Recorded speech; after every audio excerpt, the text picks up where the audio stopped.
Teknologi dicipta untuk memudahkan manusia dari sekecil-kecil perkara sehinggalah ke sebesar-besar masalah. Teknologi terus berkembang dari masa ke masa untuk menambah baik kehidupan sejagat. Begitu juga dari segi aspek penyelenggaraan jalan raya. Tahun demi tahun, pelbagai inovasi canggih berada di pasaran pada masa kini. Laporan ini akan meneliti antara beberapa idea baharu, terutamanya dalam mengatasi masalah jalan berlubang di serata Malaysia. Semuanya bermula apabila Howie Gunn melihat sendiri kemalangan berlaku di depan matanya angkara jalan berlubang.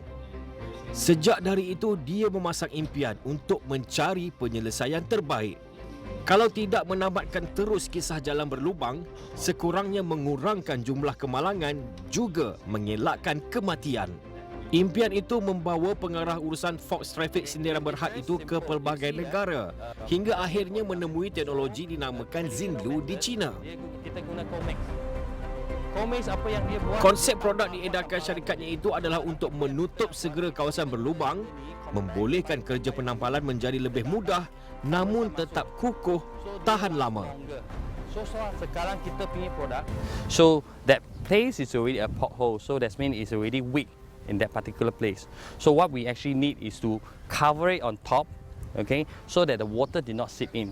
So it will, in that case, it will actually last longer because one of the biggest issue for the pothole, first thing is the rain, second thing is heavy good vehicles, overweight vehicles. Third thing is actually again is the high volumes, okay, high volumes of traffic. Tahan berapa lama? Menurut Howie, berdasarkan kajian dan testimoni sebelum ini, ia mampu bertahan sekurang-kurangnya 8 bulan dengan hanya sekali tampal. Menariknya, kos untuk mengaplikasikan teknologi baharu itu hampir sama dengan kaedah konvensional yang dilakukan sekarang. Bezanya masih diambil tidak begitu lama. Malah jumlah pekerja pun tidak begitu ramai. Secara tidak langsung, ia mampu menjimatkan kos. So when you do the cut and patch, it's actually using a lot of labors and time consuming, so that's why they can't fix all the potholes. But this method is actually same price with the cut and patch.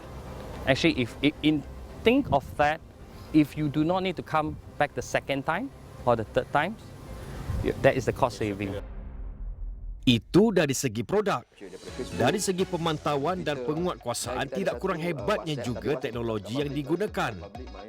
Infracell misalnya, anak syarikat kerajaan negeri Selangor ini membangunkan satu sistem berteraskan kecerdasan buatan AI yang membantu operasi mereka setiap hari.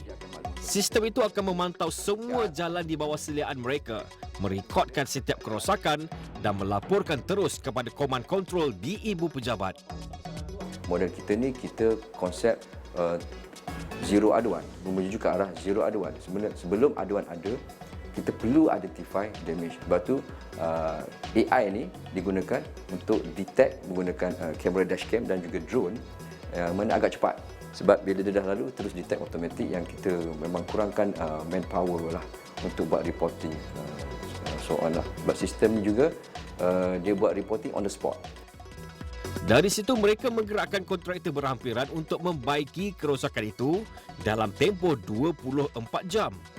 Jika kontraktor dilantik gagal berbuat demikian, merit akan ditolak dan sekiranya masih gagal, diberi amaran dengan kemungkinan kontrak akan ditamatkan.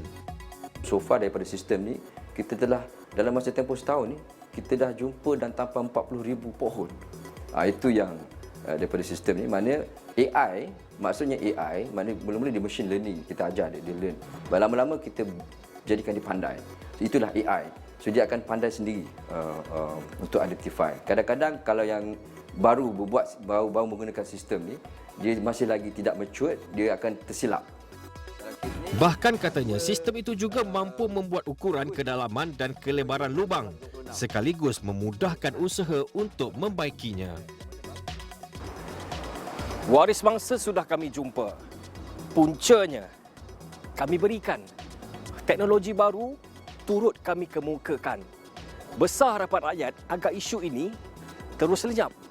Tidak lagi membelenggu warga kota, bahkan di luar kota. Ridauddin Daud, Explore awal ni.